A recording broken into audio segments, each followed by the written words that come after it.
I am Ferdinand Marcos, and I am the President of the Republic of the Philippines.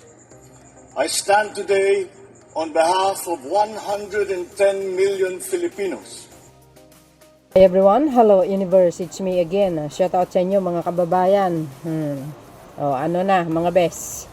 Shout out sa mga Marcos Loyalist supporters, Filipino and OFW. Eto na. Nakita nyo yan? Mga papel na yan? Nako, ilang sako kaya yan mga kababayan? Matindi ito. Minsan pag nagugulat ako, lagi kong sinasabi, what.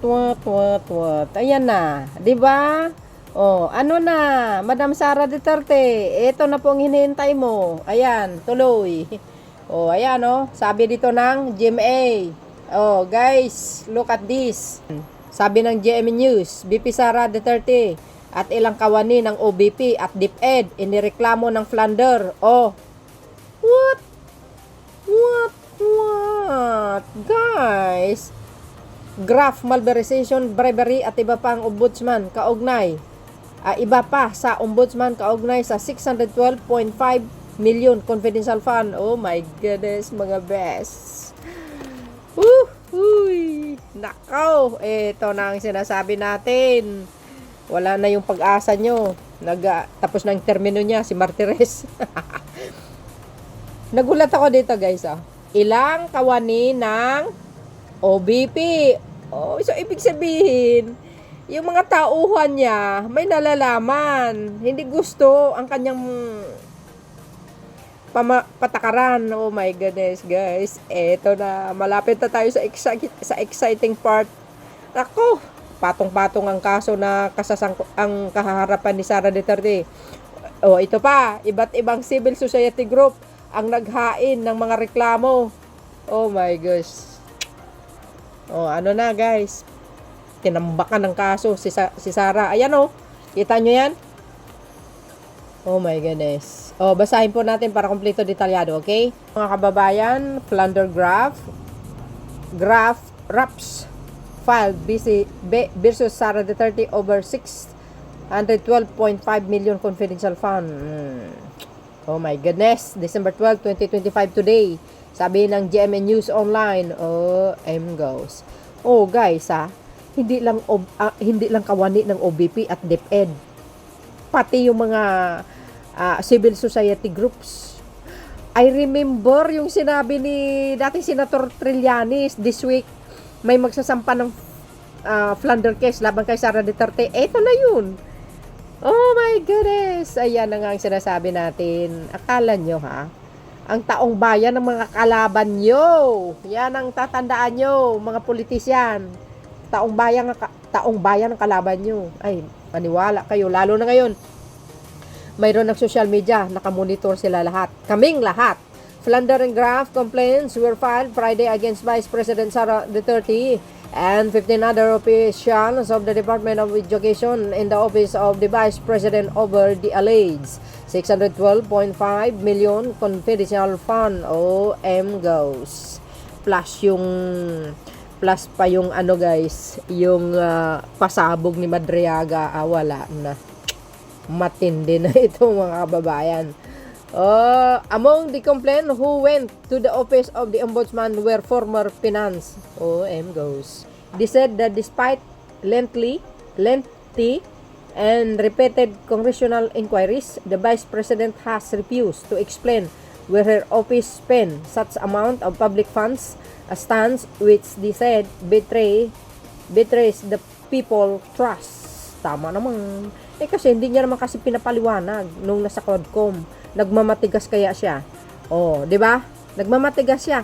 Wala as in. Parang hindi tawag dito. Hindi mo alam kung anong nangyayari yung impeachment niya sa Senado kasi talagang pinatay ni Escudero. Yung mga Duterte Black, talagang hinarangan nila. Obvious yun, di ba? Real talk po tayo dito. Huwag yung sabihin hindi.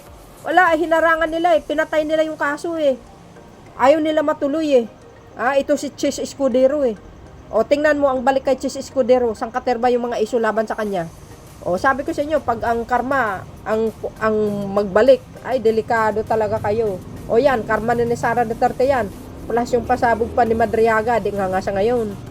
Oh, see guys, what happened? Funds ayon sa sinumpaang salaysay ng isang Ramil Madriaga na nakuha ng Billionaire News Channel. Siya umano ang inatasan ng VP na bumuo ng Vice Presidential Security Group noong manalo ito sa 2022 elections.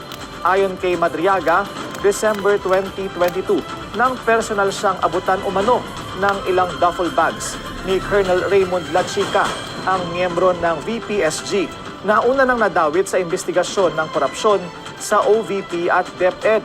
Ang mga duffel bag na ito naglalaman daw ng 33 to 35 million pesos each.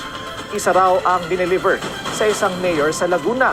Isa rin ang dinala sa isang comedy bar sa Quezon City na pagmamay-ari umano ng isang San Sebastian College of Law alumnus. Dito niya raw nakita si VP spokesperson Reynold Munsayak na inutusan daw siyang iwan ang pera sa opisina ng naturang comedy bar. Isang duffel bag din daw ang idineliver sa parking lot ng Office of the Ombudsman.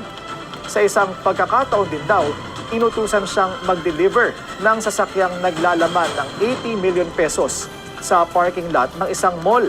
Kalaunan, nakita niya umano itong minaneho ng asawa ni Ombudsman Prosecutor Ryan Kilala. Sinisikap pa ng Billionaire News Channel na kunin ang panig ng mga personalidad na nabanggit sa affidavit ni Madriaga. Oh, narinig nyo yon mga kababayan? Ayan oh, si Sara at si Madriaga nagbe-video call pa eh. You see, mga beswa? May sinabi dito eh, nakapost kay Madriaga eh. 'Di ba? Oh, M-Ghost. Oh, 'di ba? Ayan oh. Just telling her that they cannot vote intelligently without her name on the ballots. Neither can go out and vote wisely unless the name in the Sara Duterte curfew appears as a candidate for the 2022 presidential race. Eh di wow. O yan o, katunay. O see? Video call pa more with Madriaga. Kasi ito si Madriaga guys, dating na to eh, sa kay dating digong kasamahan, kumbaga bodyguard or alam nyo na. Ngayon, nung naging nagiging Pangulo yata si Pangulong Digong ay ibinigay siya kay Sara Duterte. Wow, tagabantay. Sabay ganun So, yun mga bes. So, ibig sabihin si Madriaga may alam din kung saan napunta ang mga confidential fund. Oh. You see mga bes? Did you hear that? Oh, yan ang sinasabi natin. Plus, kaya pala talaga ang mga kaso natutulog sa ombudsman sa pamumuno ni Martires. Narinig nyo yun? Malitang ilang bag na pera dinala sa ombudsman ba? Tama ba ako? Correct me if I'm wrong? Well. So yun mga kababayan. Kaya patong-patong ang kaso. Ang kaharapan nito. Kaya abangan at subaybayan po natin hanggang dulo mga kababayan. Thank you guys for watching. See you again on my next upload. Bye. Yan babus. God bless Philippines.